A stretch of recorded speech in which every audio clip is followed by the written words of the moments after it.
오랜만에 이 자리에 서니까 참 두렵고 떨린 마음이 있습니다. 늘 우리 담임 목사님께서도 매번 그러시겠지만 이 강단에 서서 하나님의 말씀을 선포한다는 것이 참 두렵고 떨리는 것은 혹여나 나의 감정으로 또 내 개인의 욕심으로 인해서 하나님의 말씀을 잘못 전파하지는 않을까, 이런 두려움 때문입니다. 그래서 여러분들 오늘 이 말씀을 같이 함께 살펴보면서 만약 제가 설령 말씀을 잘못 선포하더라도 하나님께서 여러분에게 합당한 그 말씀들만 받으셨으면 참 좋겠습니다. 그렇게 기도하는 마음으로 말씀을 선포하도록 하겠습니다. 오늘 살펴볼 이 누가복음은 한 가지의 특징이 있습니다. 그것이 무엇이냐면 그리스도의 메시지가 가지고 있는 이 보편성을 강조한다는 것입니다. 그것이 무엇을 의미하느냐? 예수님께서 유대인만을 위한 메시아가 아니라 전 세계의 구세주가 되신다는 것이죠. 특별히 그래서 누가는 예수님이 모든 민족의 구원자로서 가난한 자, 소외된 자들을 위한 사역을 진행하시는 것을 중점적으로 기록을 했습니다. 성경을 살펴보면 예수님은 이 아름답고 귀한 예들을 사용해서 복음을 전하시는데 그 중에서도 오늘 이 본문은 예수님의 비유 중에서 가장 아름답다고 할 수 있는 이야기입니다. 예수님은 여느 때와 같이 말씀을 전하고 계셨고요. 그런 예수님의 말씀을 듣기 위해서 모든 세리와 죄인들이 모이게 되었습니다. 그리고 그들과 함께 하시는 이 예수님의 모습을 보고 바리새인과 서기관들이 정죄하면서 수군거리기 시작합니다. 그런 그들을 보면서 예수님께서 세 가지의 이야기를 해주시는데, 첫 번째는 잃은 양을 찾은 목자 이야기를 해주십니다. 그리고 다음으로는 잃은 드라크마를, 동전을 말하죠. 이 동전을 찾은 여인의 이야기, 그리고 우리가 돌아온 탕자로 알고 있는 잃어버린 아들 이야기입니다. 잃어버린 이 아들 이야기는 어떤 사람에게 있는 이 둘째 아들에 대한 이야기로 시작이 됩니다. 유산을 요청하는 이 둘째에게 아버지는 유산을 내어주게 되고, 며칠 후에 둘째 아들은 이 재물을 들고 먼 나라에 가서 다 탕진하면서 그렇게 삽니다. 재산을 다 낭비하게 되어서 궁핍해지자 둘째 아들은 돼지를 치는 일로 생계를 유지하게 됩니다. 사정은 더 안 좋아지죠.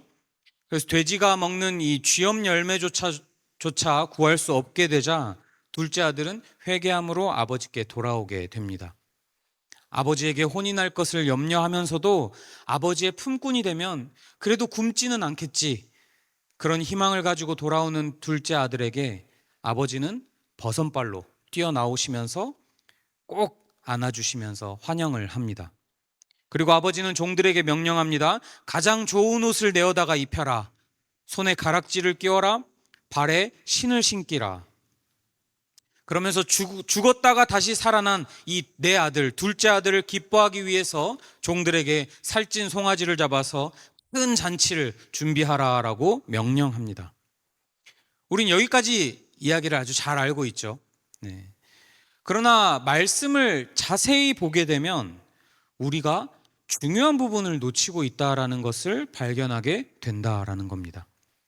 그것은 무엇이냐? 예수님의 잃어버린 아들, 우리가 흔히 알고 있는 이 탕자의 비유, 이것은 둘째 아들에게 초점이 맞춰져 있지 않다라는 거죠.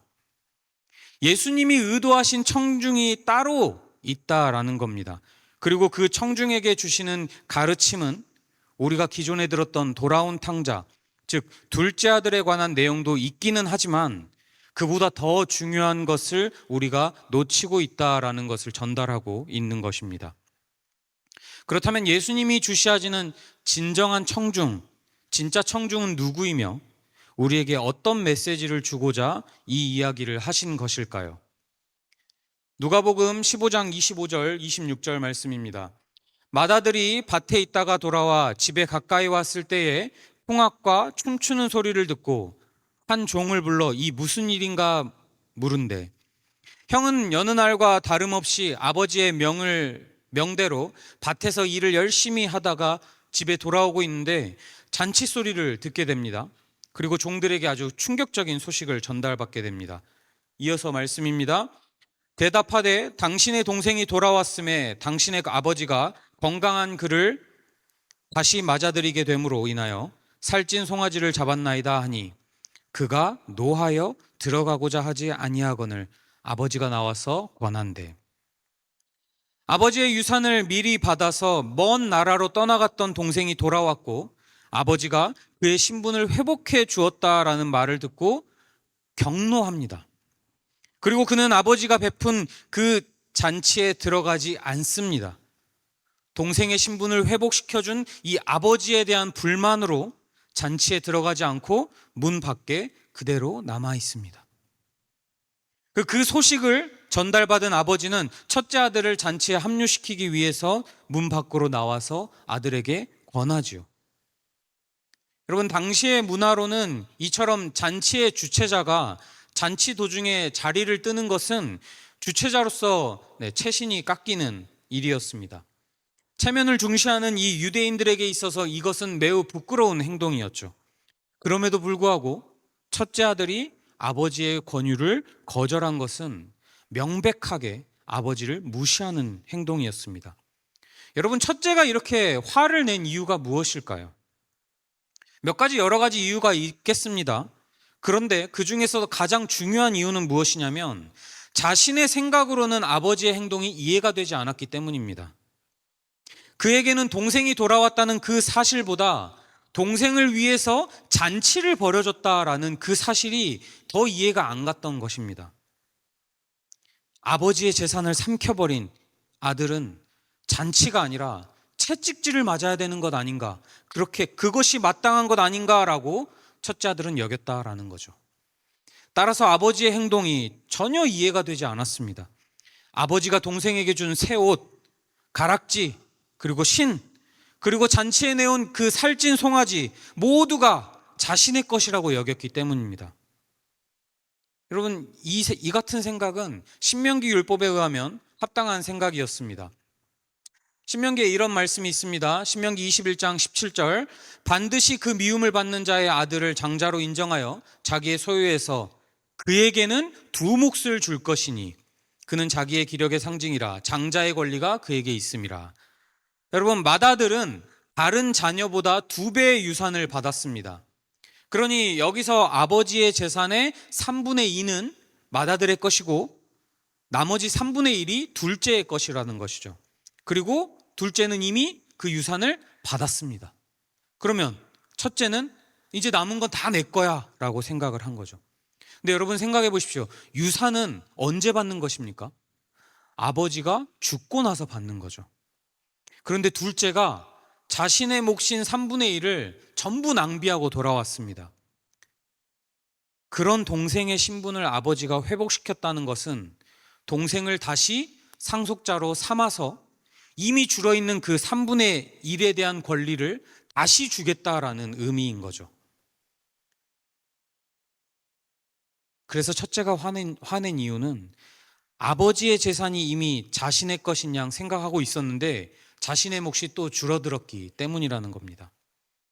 돌아온 아들을 향한 아버지의 기쁨과 또 아버지가 보여주신 그 은혜, 그리고 타락한 아들을 향한 사랑을 이해하지 못하는 이 첫째 아들은 자신을 잔치에 부르기 위해 오신 아버지에게 더 무례하게 행동합니다. 누가복음 15장 29절에서 30절 말씀입니다. 아버지께 대답하여 이르되 내가 여러 해 아버지를 섬겨 명을 어김이 없거늘 내게는 염소 새끼라도 주어 나와 내 벗으로 즐기게 하신 일이 없더니 아버지의 살림을 창녀들과 함께 삼켜버린 이 아들이 돌아오매 이를 위하여 살찐 송아지를 잡으셨나이다. 첫째 아들은 억울한 마음뿐이었습니다. 불공평하다는 거죠. 여러 해를 아버지를 섬기면서 명을 어김이 없는데 어째서 자신보다 동생을 더 챙기냐는 것입니다. 여러분, 어떻습니까? 굉장히 무례합니다. 이 모습은 지금 우리가 보아도 받아들이기 힘든 부분인데 이 당시에는 더 심했다라는 겁니다. 아까 말씀드렸다시피 유대인들은 체면을 굉장히 중요시 여겼습니다. 그런데 그래서 아랫사람이 윗사람을 부를 때는 굉장히 극진하게 예를 갖추어야 했고, 남들 앞에서는 더욱더 신경 써서 극진하게 말하고 행동해야 했습니다. 그런데 첫째는 그러지 않았다라는 겁니다. 이 말씀을 자세히 보시면 둘째는 아버지에게 왔을 때 아버지라고 호칭을 하는데, 첫째는 아버지라고 표현하지도 않습니다. 그리고 여기 한글 성경에는 생략이 되어 있는데 헬라어 원문에 의하면 여기 앞에 뭐라고 나와 있냐면 아버지께 대답하여 이르되 오소서, 이것 좀 보십시오 라는 말이 생략이 되어 있습니다. 감정을 담아서 얘기를 하는 거죠. 아버지에 대한 사랑과 경외심은 어디에서도 찾아볼 수가 없다라는 겁니다. 또한 아버지가 이 동생과 자신에 대해서 갖고 있는 사랑에 대한 이해가 아예 없습니다. 동생에 대한 사랑도 없습니다. 동생이라고 부르는 대신 뭐라고 부릅니까? 아버지의 살림을 창녀들과 함께 삼켜버린 이 아들, 이 헬라어 원문에 따르면 당신의 아들이라는 표현인데, 동생이라고 하지도 않고 당신의 아들이라고 표현합니다.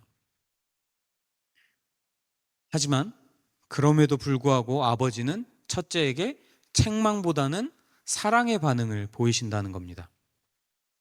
31절 32절입니다. 아버지가 이르되 예, 너는 항상 나와 함께 있으니 내 것이 다 너의 것이로되 이 내 동생은 죽었다가 살아났으며 내가 잃었다가 얻었기로 우리가 즐거워하고 기뻐하는 것이 마땅하다 하니라. 여러분, 여기까지 읽으면 뒷이야기가 어떻게 펼쳐질지 참 궁금합니다. 첫째가 회개할까? 아니면 계속해서 화를 내면서 가족을 떠나게 될까? 지금 성경을 보는 우리도 마찬가지지만 예수님께서 하시는 이야기를 듣던 청중들 또한 앞으로 이야기가 어떻게 전개될지, 형과 동생의 사이는 회복이 될 것인지 아니면 똑같이 여전할 것인지, 형과 동생이 아버지에게 잘못을 뉘우치고 새 사람이 될 것인지 상상을 하고 있었을 겁니다. 그런데 예수님은 여기서 이야기를 끝맺으신다는 겁니다. 예수님은 이 이야기의 교훈, 결론을 우리에게 들려주시지 않습니다. 왜 그럴까요? 그것은 이 이야기의 진정한 청중, 예수님께서 주시하시는 진짜 청중이 이 이야기의 첫째, 곧 바리새인들과 서기관들이기 때문입니다. 예수님은 이 이야기를 말씀해 주심으로 바리새인들과 서기관들에게 메시지에 반응할 것을 요구하십니다. 그럼 예수님이 의도하시는 메시지는 과연 무엇일까요? 예수님은 이 말씀을 통해서 죄, 그리고 잃어버려진 상태에 대한 우리들의 잘못된 정의를 바로잡아 주시는 것입니다. 자, 그렇다면 예수님께서 말씀하시는 죄는 무엇일까요? 여러분, 죄가 무엇입니까? 예수님은 이 둘째 아들의 모습을 통해서 죄를 묘사해 주셨습니다. 아버지가 일구어 놓은 집안을 욕되게 했고 주어진 재산을 낭비하면서 허랑방탕하게 삶을 살았습니다. 아버지를 섬기지도 않았습니다. 아버지의 명을 따르지도 않았습니다. 이제 저에게는 아버지가 죽은 존재와 다름없습니다 라는 의미로 살아있는 아버지에게 유산을 요구하였습니다. 그와 대조적으로 첫째는 다른 모습을 보입니다. 첫째는 아버지가 일구어 놓은 집안을 욕되게 하지 않으려고 열심히 노력합니다. 방탕한 삶이 아니라 아주 부지런한 삶을 살았습니다. 아버지를 열심히 섬겼고요, 아버지의 명에 철저히 순종했습니다. 하나님 말씀에 다 순종한 셈입니다. 하나님과 적극적으로 멀어지는, 누가 보아도 하나님과 관계없는 이 죄인의 모습인 둘째와 하나님 말씀에 철저히 순종한 이 첫째가 비교가 됩니다. 하지만 예수님의 비유에 담긴 메시지는 이 양쪽 다 틀렸다라는 겁니다. 첫째와 둘째 모두 아버지와 멀어져 있다라는 겁니다. 그럼에도 불구하고 둘 모두 아버지가 직접 나와서 잔치 자리에 초대함으로 함께할 수 있다라는 겁니다. 그런데 예수님은 잔치에 함께하는 이 둘째와는 다르게 첫째에 대한 이야기를 더 이상 이어나가지 않습니다. 이상하죠? 하나님과 적극적으로 멀어진 죄인은 구원받았다라고 하는데 하나님 말씀에 열심히 순종한 사람은 여전히 잃어버려진 상태로 남겨져 있는 것입니다. 무엇이 첫째를 잃어버려진 상태가 되게 하였을까요? 29절 말씀 보겠습니다. 아버지께 대답하여 이르되 내가 여러 해 아버지를 섬겨 명을 어김이 없거늘 내게는 염소 새끼라도 주어 나와 내 벗으로 즐기게 하신 일이 없더니 내가 아버지의 명을 어김이 없습니다. 첫째는 아버지를 섬겨 명을 어김이 없었습니다. 그런데 그것이 그와 아버지를 갈라놓는 원인이 되었다라는 것입니다. 첫째와 아버지의 관계가 단절된 것은 그가 어떠한 죄를 범해서가 아니었습니다. 아버지의 명을 어긴 일이 없었던 자신의 교만 때문이었습니다. 아버지의 잔치 초청을 첫째가 거절한 것은 아버지의 명을 어긴 일이 없었던 교만, 즉 자신의 의 때문이었다라는 것입니다. 둘째 아들은 아버지의 통치 아래에서 벗어나기를 원했습니다. 자신이 인생의 주인이 되어서 자기의 지분을 챙겨서 마음대로 살고 싶은 것이 둘째의 목표였습니다. 그래서 아버지가 살아계심에도 불구하고 자신에게 할당된 유산을 달라는 폐륜적인 요청을 했습니다. 그리고 결국 그는 아버지의 통치에서 멀리 떠나갔습니다. 그렇다면 첫째 아들이 원했던 것은 무엇입니까? 첫째와 둘째의 삶은 다른 것처럼 보이죠. 하지만 사실 첫째가 원하는 것도 동생과 똑같았다라는 것입니다. 아버지를 열심히 섬겼습니다. 아버지의 명을 어김이 없이 다 행했습니다. 그런데 그렇게 행한 목적이 아버지를 사랑해서가 아니라 자신이 받게 될 무언가, 즉 재산에 있었다라는 겁니다.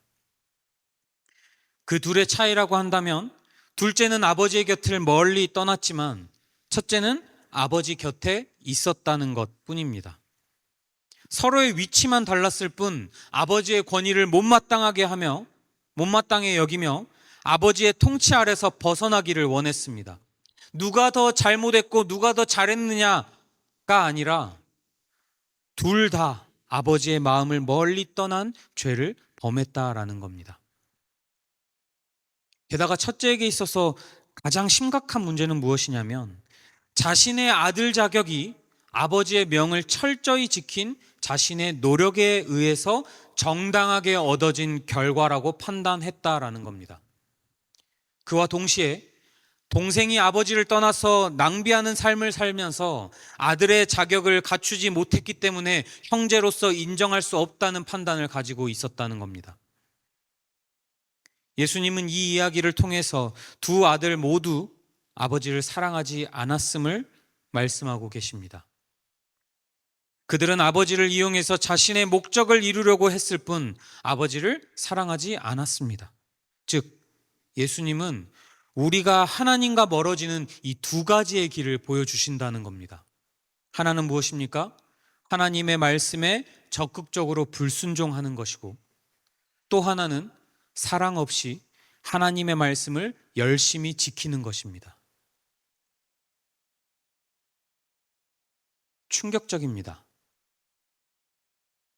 왜냐하면 대부분의 사람은 죄를 규범을 어기는 것으로 생각하기 때문입니다. 규범을 지키는 것은 죄를 짓지 않는 거라고 생각을 하죠. 그런데 예수님은 하나님 말씀에 힘써 순종하는 것이 오히려 하나님과 멀어지는 길이 될 수도 있다라는 것입니다. 여러분, 왜 그렇습니까? 죄는 단순히 규범을 어기는 것을 넘어서 구주이자 주님이신 그리고 재판장이신 하나님 아버지의 자리를 차지하려는 것이기 때문입니다. 그리고 그것은 곧 하나님의 기준을 따르지 않고 자신의 기준으로 선과 악을 판별하고자 하는 것이기 때문이죠. 그러나 놀라운 사실은 아버지를 사랑하지 않았던 두 아들처럼 하나님을 외면해서 살아가는 이 죄인과 하나님 말씀에 힘써 순종했지만 이 모든 것이 자신의 의를 위해서였고 하나님을 통제하고자 하는 이 죄인 모두는 틀렸음에도 불구하고 아버지는 둘 다 소중히 여겨서 사랑의 잔치로 초청하신다는 사실입니다. 여러분, 이것이 진정한 복음입니다. 우리의 관점으로는 옳다 여겨지는 것도 결국에는 틀렸지만 하나님은 사랑으로 초대해 주신다는 것입니다. 복음은 듣는 이에게 그 사실을 인식하게 해서 변화시키는 능력이 있습니다. 누가복음 18장 10절에서 14절은 세리와 바리새인의 기도가 나와 있습니다. 두 사람이 기도하러 성전에 올라가니 하나는 바리새인이요 하나는 세리라. 바리새인은 서서 따로 기도하여 이르되 하나님이여 나는 다른 사람들 곧 토색, 불의, 간음을 하는 자들과 같지 아니하고 이 세리와도 같지 아니함을 감사하나이다. 나는 일에 2번씩 금식하고 또 소득의 11조를 드리나이다 하고, 반면에 세리는 이렇게 기도합니다. 멀리 서서 감히 눈을 들어 하늘을 쳐다보지도 못하고 다만 가슴을 치며 이르되 하나님이여 불쌍히 여기소서 나는 죄인이로소이다. 그러자 예수님 뭐라고 말씀하십니까? 내가 너희에게 이르노니 이에 저 바리새인이 아니고 이 사람이 의롭다 하심을 받고 그의 집으로 내려갔느니라. 무릇 자기를 높이는 자는 낮아지고 자기를 낮추는 자는 높아지리라 하시니라. 우리는 이 바리새인과 세리의 기도를 통해서 복음의 놀라운 능력을 경험하게 됩니다. 나는 죄인입니다. 하나님을 멀리 떠나 있습니다. 이것을 깨닫게 하는 것이 바로 복음의 놀라운 능력이다라는 겁니다. 그러므로 복음은 우리에게 진정으로 필요한 것이 있음을 깨닫게 해줍니다. 무엇일까요? 하나님의 은혜입니다. 은혜입니다. 우리에겐 잔치로 초대하시는 하나님의 은혜가 필요합니다. 두 아들의 이야기는 서로 다르게 끝이 나죠. 예수님께서 말씀하신 것만 보면 하나는 아버지의 잔치에 함께함으로 구원을 받고 아버지와 바른 관계가 회복이 되지만 다른 하나는 그러지 못하는 걸로 끝이 납니다. 이것은 바리새인들에게 경고하는 거죠. 너희가 하나님과 가까운 것처럼 보이지만 눈이 멀어서 실상을 보지 못하는 상태다. 너희 또한 하나님 앞에서 잃어버려진 상태다. 그것을 알려주고 계신 것입니다. 앞서 언급했지만 누가복음 15장은 예수님이 종교 지도자들에게 들려주시는 3가지 비유가 기록되어 있습니다. 첫 번째 비유의 목자는 잃어버린 양을 되찾게 되고, 두 번째 비유의 여인은 잃어버렸던 드라크마, 동전을 찾게 됩니다. 그리고 세 번째 비유는 달라 보이지만 이 두 아들 모두를 잃어버린 아버지에 관한 이야기라고 할 수 있습니다. 예수님께서는 이 3가지 비유에서 죄와 구원을 설명하시기 위해서 잃어버림과 되찾음을 대조하셨습니다. 그러면서 당신의 소명에 대해서 이렇게 말씀하셨죠. 누가복음 19장 10절.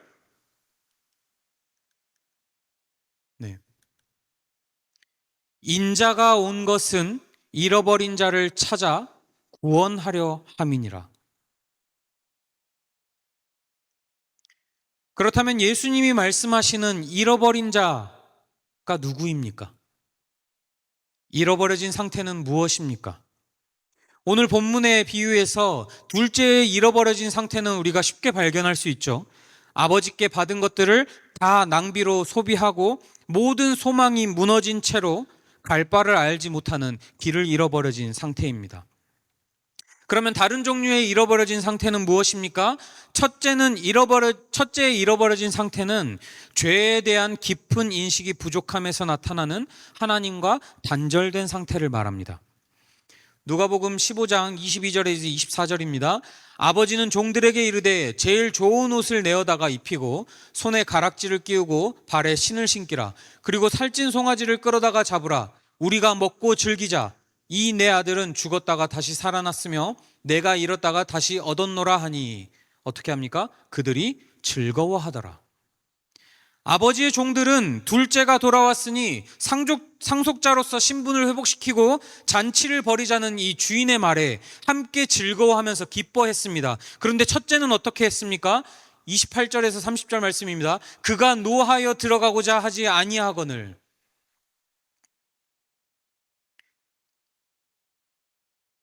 여러분, 즐거워하기는커녕 화를 냅니다. 같은 상황임에도 불구하고 노하며 아버지께 원망을 표출했습니다. 아버지와 더 멀어졌습니다. 우리의 모습과 참 닮지 않았습니까? 나의 기준으로 분별된 악에게 나의 기준으로 정의된 복이 임하는 것을 용납하지 못하는 모습 말입니다. 성경에는 참 많은 예들이 있죠. 시편 73편 1절에서 3절 말씀입니다. 하나님이 참으로 이스라엘 중 마음이 정결한 자에게 선을 행하시나 나는 거의 넘어질 뻔하였고 나의 걸음이 미끄러질 뻔하였으니 이는 내가 악인의 형통함을 보고 오만한 자를 질투하였음이로다. 여러분, 시편 73편은 아삽이라는 사람이 쓴 시입니다. 아삽은 이 시 외에도 많은 시를 기록했는데요. 그런데 그가 넘어질 뻔하였다라고 말합니다. 여러분, 왜 그렇습니까? 악인이 형통하다는 겁니다. 하나님을 멸시하고 악을 저지르는 사람들이 돈도 잘 벌고 건강하고 하는 일마다 잘 된다는 겁니다. 내가 생각하기에 저 사람은 악한 사람이라서, 내가 생각하기에 저 사람은 하나님을 열심히 섬기지 않는 사람이라서 심판받아야 마땅한데, 채찍질 받아야 마땅한데, 그게 아니라 복을 받다니, 징계를 받는 것이 아니라 자신의 기준에서 생각하는 복을 받는 것이 이해가 되지 않는다라는 겁니다. 그런데 그렇게 불평하던 아삽에게 하나님의 은혜가 임했습니다. 13절 말씀입니다. 내가 내 마음을 깨끗하게 하며 내 손을 씻어 무죄하다 한 것이 실로 헛되도다. 자신을 죄인의 일원으로 보지 않았던 아삽은 하나님의 은혜로 불평과 원망에서 벗어나게 됩니다. 구주이자 주님이신, 그리고 재판장이신 하나님 아버지의 자리를 차지하여 판단하고 비방했던 아삽은 자신 또한 그들과 전혀 나을 바 없는 사람임을 깨닫게 되었습니다. 그리고 또 이렇게 고백합니다. 22절에서 24절 말씀입니다. 내가 이같이 우매무지함으로 주 앞에 짐승이오나 내가 항상 주와 함께하니 주께서 내 오른손을 붙드셨나이다. 주의 교훈으로 나를 인도하시고 후에는 영광으로 나를 영접하시리니. 아삽은 깨달았습니다. 하나님이 나와 함께 하시는구나. 하나님께서 나를 붙드신다. 하나님께서 나를 인도하신다. 자신의 의로 인해서 잃어버려진 상태인 우리를 주께서 부르신다는 것입니다. 사랑하는 아들아, 돌아오거라. 잔치에 함께하자.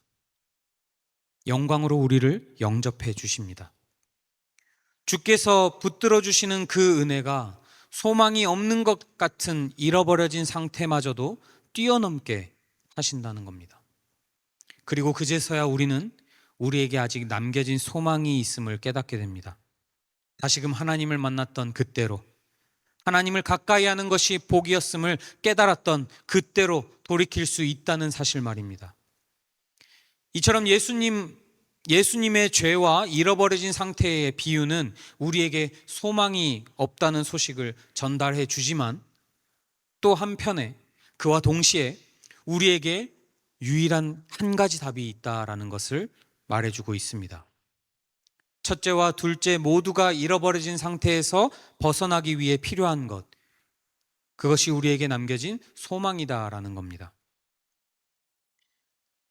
누가복음 15장 1절에서 3절 말씀입니다.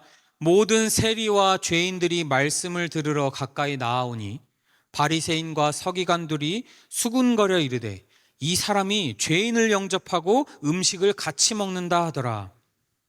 예수께서 그들에게 이 비유로 이르시되, 바리새인과 서기관들은 예수님이 죄인들과 교제한다면서 트집 잡고 수군거렸습니다.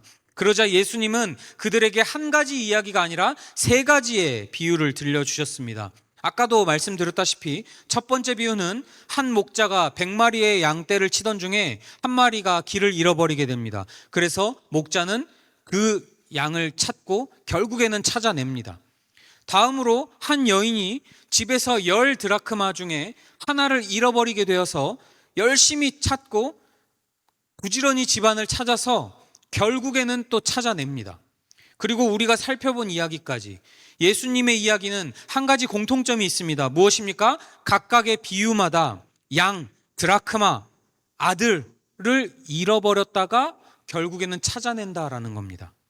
그리고 각각의 이야기에는 잃었던 것을 다시 찾았을 때 큰 잔치를 벌이면서 되찾음의 기쁨을 표현한다라는 겁니다. 그런데 이 세 가지의 비유를 자세히 살펴보면 세 번째 비유와 첫 번째 그리고 두 번째 이 비유 사이에 한 가지 다른 점이 있다라는 겁니다. 처음 두 비유에는 누군가가 잃어버려진 것을 적극적으로 찾는다라는 거죠.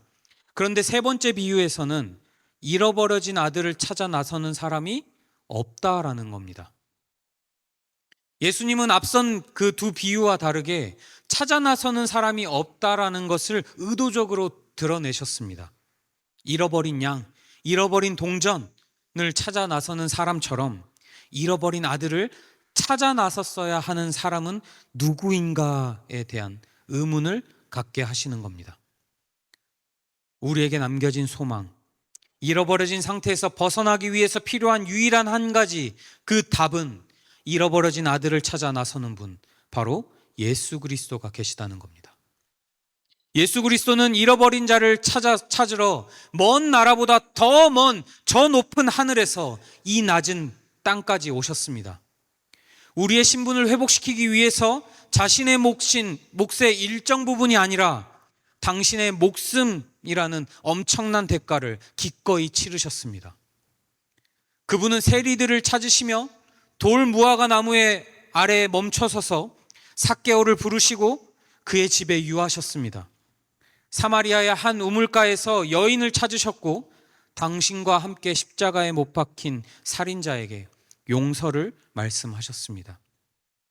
이후 더 이상 죄가 그들을 주장하지 못하게 되었습니다. 왜 그렇습니까? 로마서 6장 14절입니다. 죄가 너희를 주장하지 못하리니 이는 너희가 법 아래에 있지 아니하고 은혜 아래에 있음이라.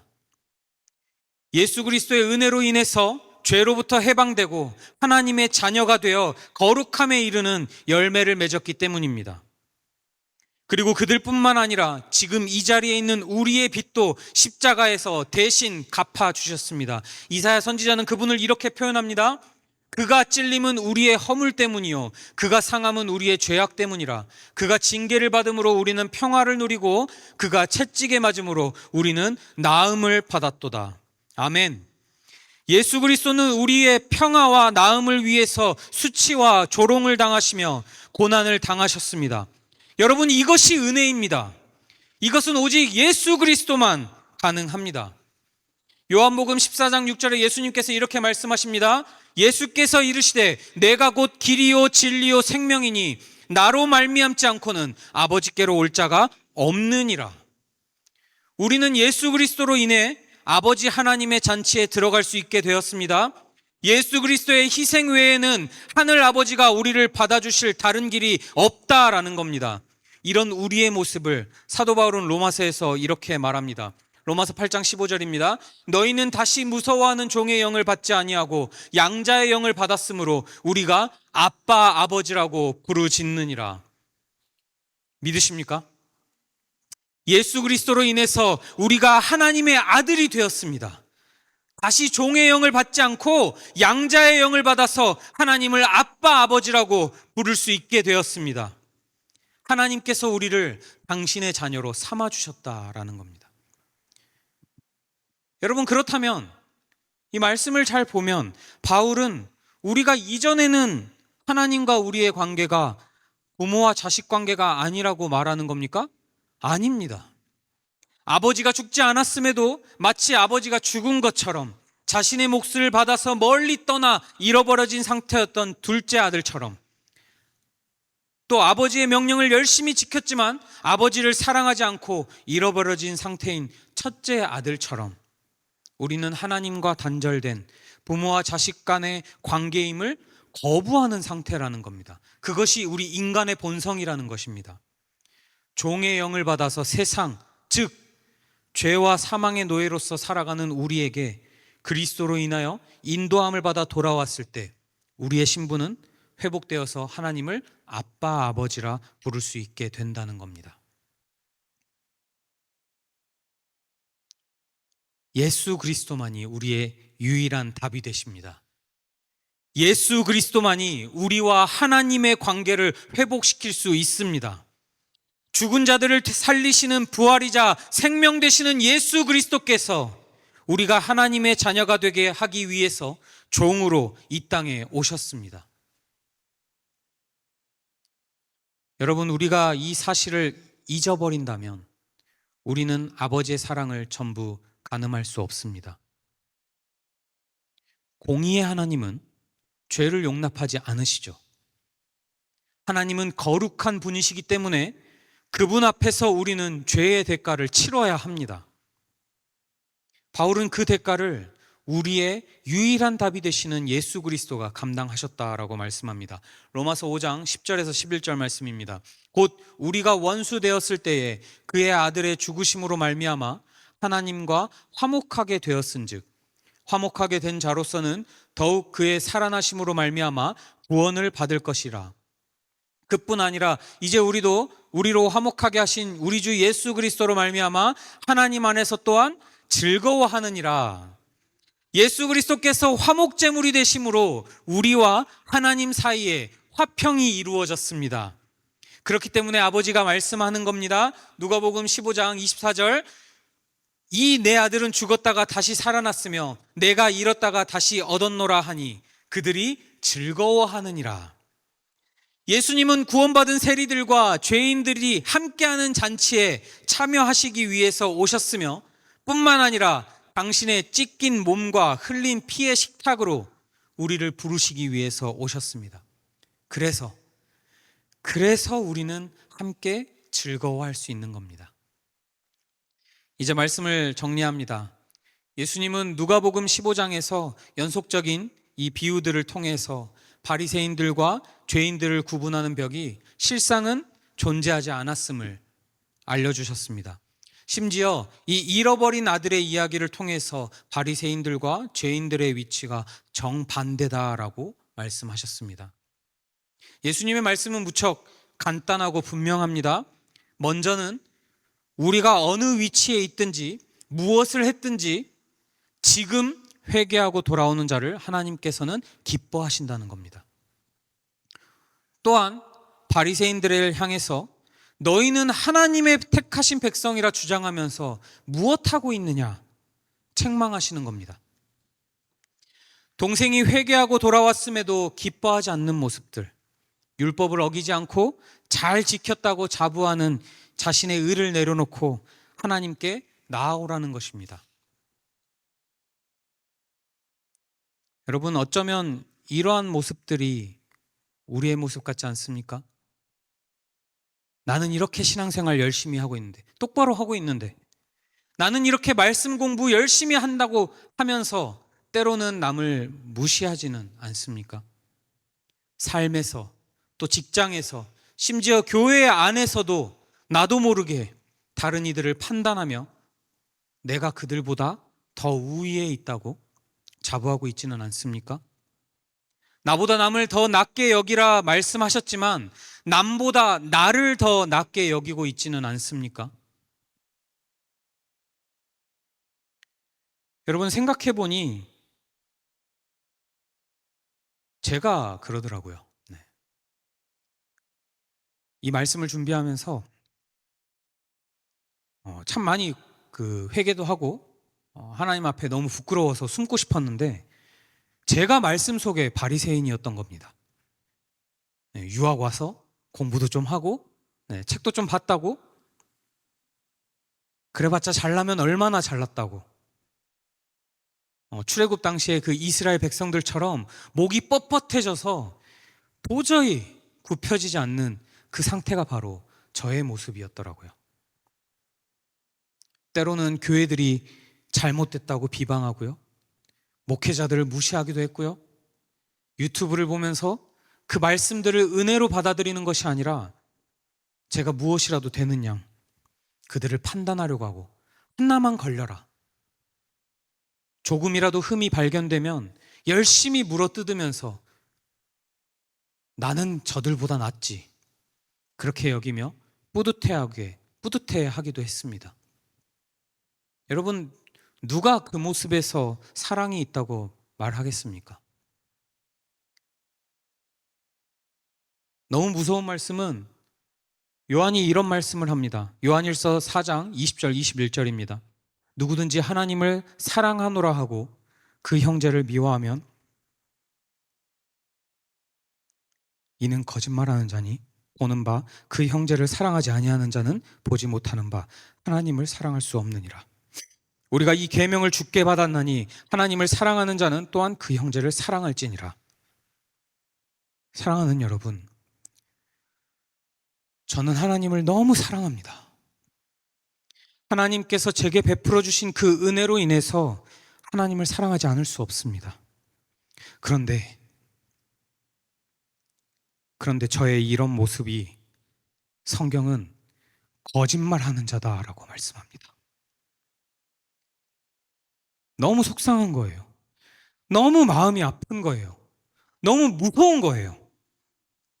그런데 제가 돌이켜 보니까 사랑이 없었구나. 첫째 아들도 그랬습니다. 하나님 말씀 열심히, 아버지를 사랑해서 열심히 말씀을 듣고 말씀을 어김이 없었습니다. 그런데 점차 그 안에 사랑이 사라져가기 시작한 겁니다. 여러분은 어떻습니까?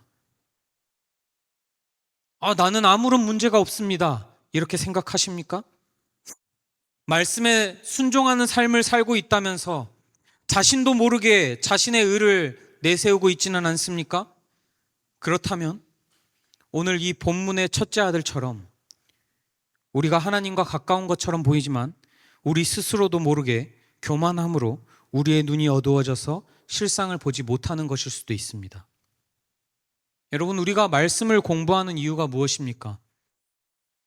우리가 열심히 신앙생활을 하려고 하는 이유가 무엇입니까? 하나님 말씀대로 힘들지만 그럼에도 불구하고 말씀대로 살려는 이유가 무엇입니까? 그리고 지금 우리가 여기서 하나님을 예배하는 이유가 무엇입니까? 하나님을 사랑하기 때문 아닙니까? 여러분, 하나님을 사랑하는 마음을 회복합시다. 우리를 찾아오시고 잔치로 초청해 주시는 그 예수 그리스도로 말미암아 하나님을 사랑합시다. 지금보다 더 뜨겁게, 더 간절하게 사랑합시다. 하나님을 처음 만나서 사랑하던 그때로 돌아가서 하나님을 사랑합시다. 아버지께서 우리를 기다리고 계십니다. 이제 돌아오거라. 내 동생은 죽었다가 살아났으며 내가 잃었다가 얻었기로 우리가 즐거워하고 기뻐하는 것이 마땅하지 않느냐. 그러니 너도 이제 돌아오거라. 여러분, 돌아갑시다. 우리를 변치 않고 사랑하시는 여호와께 돌아갑시다. 나를 위한 그 큰 사랑에 감격하여서 아버지께 돌아감으로 하나님과 뜨거운 사랑을 회복하는 저와 여러분들 되시기를 예수님의 이름으로 축복합니다. 찬양하며 나아가도록 하겠습니다.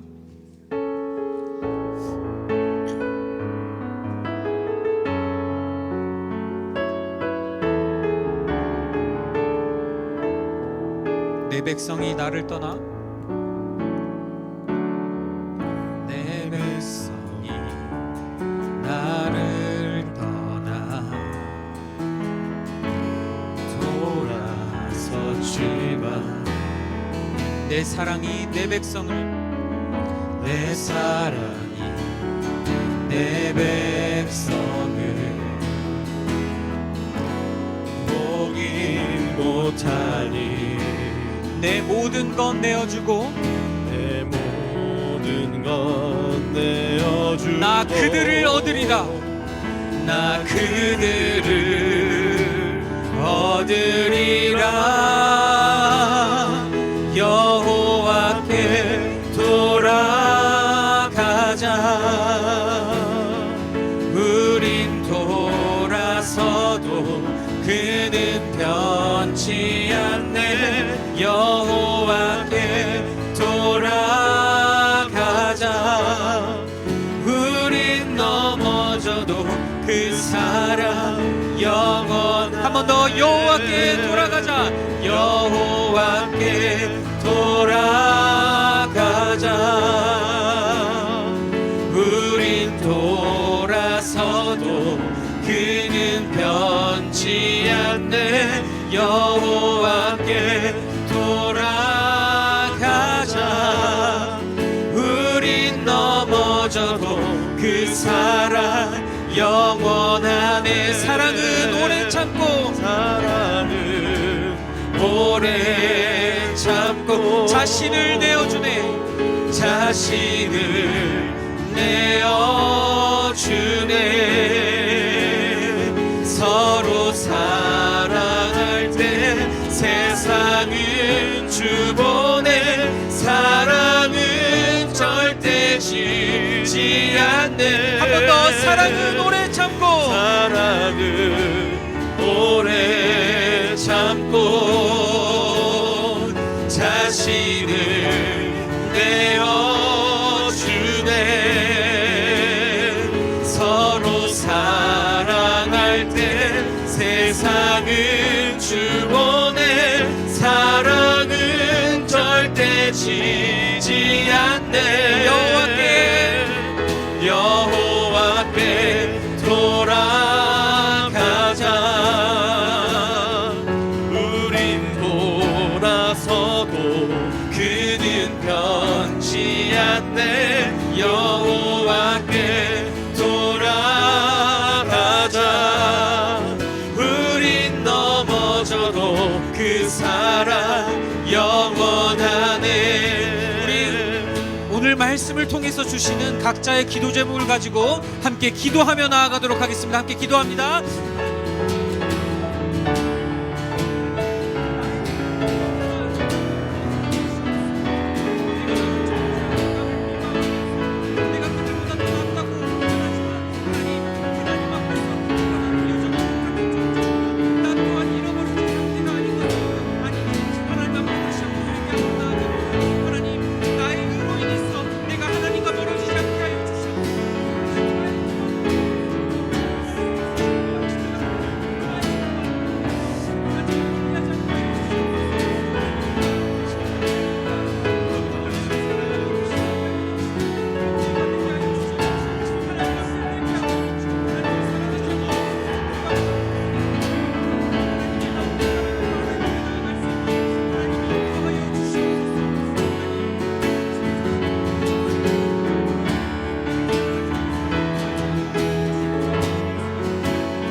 여호와께 돌아가자.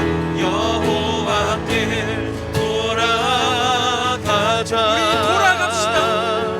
우린 돌아서도 그는 변치 않네. 여호와께 돌아가자. 우린 넘어져도 그 사랑 영원하네. 우린 넘어져도 그 사랑. 한 번 더. 우린 넘어져도 그 사랑 영원하네. 우린 넘어져도 그 사랑 영원하네. 하나님, 우리는 죄인입니다. 우리에게는 무엇 하나 나은 것이 없고 무엇 하나 선한 것이 없습니다. 그럼에도 끊임없이 비교하면서 내가 더 낫다고 자부하는 우리는 죄인입니다. 앞으로 더 열심히 노력하겠다고 더 순종하는 삶을 살겠다고 다짐하기보다 돌아오라고 권면하시는 그 하나님의 말씀을 듣고 깨닫는 자들이 되길 원합니다. 잃어버려진 우리를 위해서 이 땅까지 오셔서 찾으시는 그 은혜로 나의 삶을 변화시켜 주시기를 주여 소망합니다. 죄와 사망의 종된 모습을 벗어버리고 구원받은 그 하나님의 자녀로서 나의 정체성을 깨닫게 하여 주시옵소서. 변치 않는 그 주의 사랑으로, 영원하고 신실하신 주의 사랑으로, 자신을 아낌없이 내어주기까지 사랑하신 그 은혜로 우리를 새롭게 하여 주시옵소서.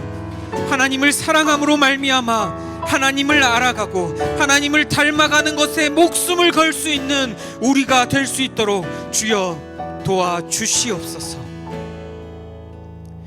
이제는 우리 주 예수 그리스도의 은혜와 하나님 아버지의 거룩하신 사랑과 약속대로 부어주시는 성령님의 충만하심이 너도 이제 돌아오거라 그렇게 부르시는 아버지의 음성 앞에 나의 교만과 의를 내려놓고 돌아가기로 회개하는 주의 백성들 머리 위에 예수 그리스도로 말미암아 하나님과 화목하게 된 구원받은 주의 자녀들 머리 위에 이제로부터 영원토록 함께 하시기를 주의 종이 간절히 축원하옵나이다. 아멘.